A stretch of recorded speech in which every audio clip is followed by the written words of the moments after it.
What a doobie, beautiful day. Hey, it's another hot one out here.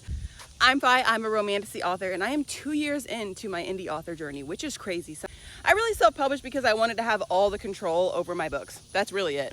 I mean, I probably would have had a good chance of getting picked up by Trad if I just kept at it, because that's really what you gotta do. You just gotta keep pushing, gotta keep chugging, gotta keep going, gotta keep, you gotta hold the faith, you gotta hold the line. So I published both of my books, my debut books in 2024, March of 2024, actually on my birthday, St. Patty's Day, baby. And I sold about 200 copies in my first year of publishing, which was incredible because a lot of indies, really a lot of authors, don't sell over 100 copies in their lifetime. So I already beat like the odds in that regard. And fast forward to, about a year later, I revamped my covers because I published with totally different covers than what I have now. And I figured this is more true to my vision. And then I did a soft edit because self-publishing is not for the weak. You really need an editor. You really need people behind you who want to support you and encourage you and, motivate you to actually have other people read your book and make sure that it's not trash and make sure that it doesn't have typos. And I didn't do those things. So that's okay. I learned the hard way. It's hot as balls. It's hotter than the jalapenos coachy out here. But it's okay. We want to sweat. We want to sweat out all the fucking toxins and all the ick, and we just want to let the sun recharge us. So now it is mid-2026, and I have sold over 400 copies of my books. And am I where I want to be? Absolutely not. I want to sell like 400 million copies of my books. That is okay. I am realizing that so much of this journey is it's opening my eyes to what can be and what will be. I just have to stay the course because I always told myself, growing up as a kid who was writing and creating all the time, like, this is my passion, this is my calling, this is what I want to do. And then I did it, and now I'm like in the thick of it and what it means to be in the thick of it. And like, you gotta keep pushing.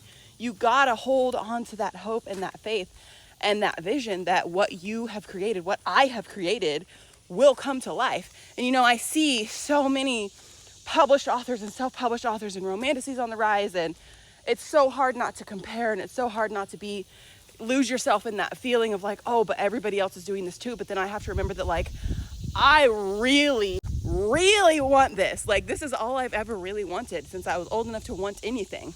Like, I want to be a writer. I want to be a published author. I want to have that fame and that fortune. Like, I want to touch people, and like, I want people to read my books and cry and feel all the feels.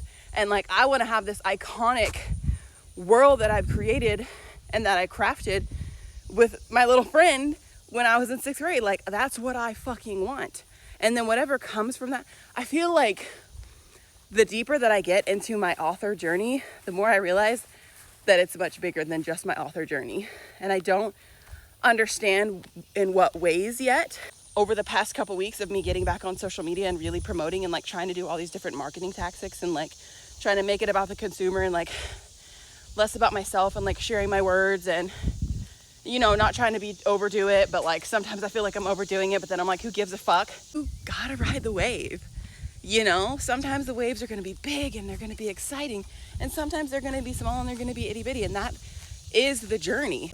I feel like so many doors are opening, and like in my mind and in my soul and in my like karmic loop, if that makes sense. I know I'm going to need breaks, and I know I'm going to have to step away at certain points, but that's okay. I can come back with that excitement and that enthusiasm. There it is, that enthusiasm, because when you lose that, that's called burnout.